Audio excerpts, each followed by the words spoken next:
प्रजापति मरे, बृहस्पति सोचे इस लड़ाई को कैसे शांत किया जाए। तब एक समय की बात कथा सुनाया भृगु ऋषि को। कौन ऋषि का? भृगु ऋषि को।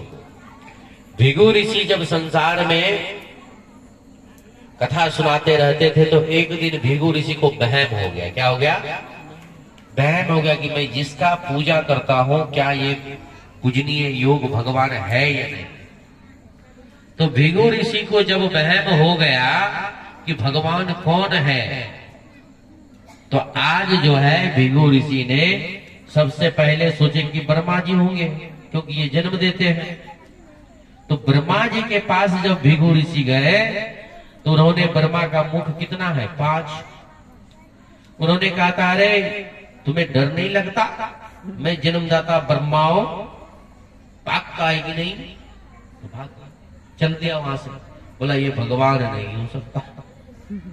फिर गए शिव जी के पास। शिव जी बेचारे राम नाम जप रहे थे। इनका भी मुख 5 है। 5 शिव जी है। कितना है? 5 है। आप एक ही जानते हैं ना? 5 जानते हैं, शास्त्रों 5 है। इनका भी 5 था।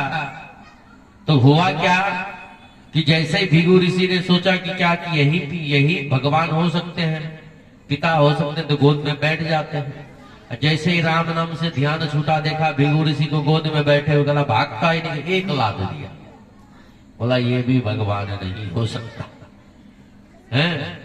तब जाकर गए विष्णु लोक शिव सागर में। माता लक्ष्मी पांव दबा रहे थे, भगवान सैया पर लेटे हुए थे। और जब यहाँ से भृगु ऋषि गए तो बोला यहाँ से तो लात मिला है, लात ही देंगे। अच्छा जो मिलेगा वही तो देंगे, दूसरा क्या देंगे? हैं? जो मिला है वही तो देंगे। भृगु ऋषि ने सोचा लात मिला है, लात ही देंगे, और भगवान को एक लात दिए। क्या दिए? एक लात। तब जाकर भगवान ने कहा अरे पुत्र, ये पिता का हृदय है, बहुत कठोर है, तुम्हारा चरण बहुत कोमल है, चोट तो नहीं आया। तब जाकर समझ गया भृगु ऋषि की भगवान यही हो सकता है। कौन हो सकता है? यही हो सकता है।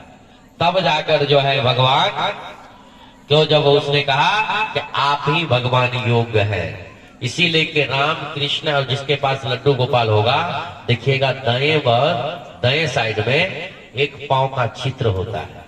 वो किसका है? भृगु ऋषि को। तब जाकर उन्होंने कहा प्रभु आप ही भगवान योग हैं, मगर बात यह है कि अब जो है आप ही केवल अवतार ले सकते हैं। तो भृगु ऋषि कौन सा मंत्र जपते थे?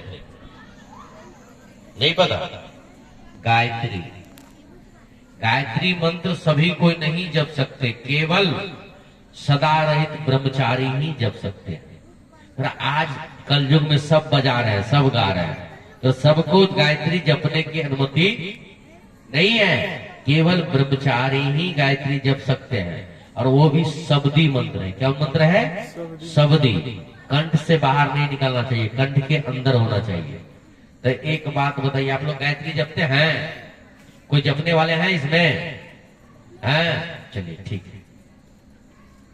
तो मैया कृपा करके बता दीजिए गायत्री मंत्र कितने अक्षर का है। अगर आज बता दिए तो हम आज रात में भगवान को दर्शन करा देंगे आपको, सपने में ही कराएंगे। अगर आपने बचा दिए तो आपका वचन को हम निभा देंगे। बताइए इतना कहीं सुने हैं कितना गारंटी से आपको देगा? गारंटी। इसका मतलब कि भगवान मेरा सुनता होगा, हम भगवान की सुनते होंगे। अगर बता दीजिए कितना अक्षर का होता है? चलिए भैया पहले फेल हो गया।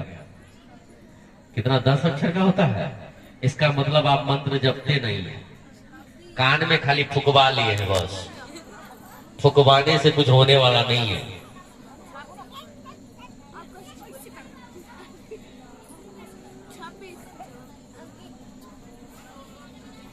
छब्बीस कर है गुरुजी। 26 है? तुम्हारा वजन 70 है, 24 होता है। 24 अक्षर होता है। तुमको दर्शन करना है भगवान का, ठीक है, तुमको दर्शन करवाएंगे। जब कथा खत्म हो जाए तो हमसे मिलना, तुमको कुछ क्रिया बताएंगे, दर्शन हो जाएगा। बताइए, बच्ची नहीं जपते हैं जिसको पता है, इसने आपका बदला जो बताइए हैं। इसीलिए कहते हैं ना, हमारे भारत में जो है एक से एक हैं। अब भैया आप दीक्षा लेकर जपते हैं तो आपको पता नहीं है, हैं? बोलिए वहां के बिहारी लाल की जय। तो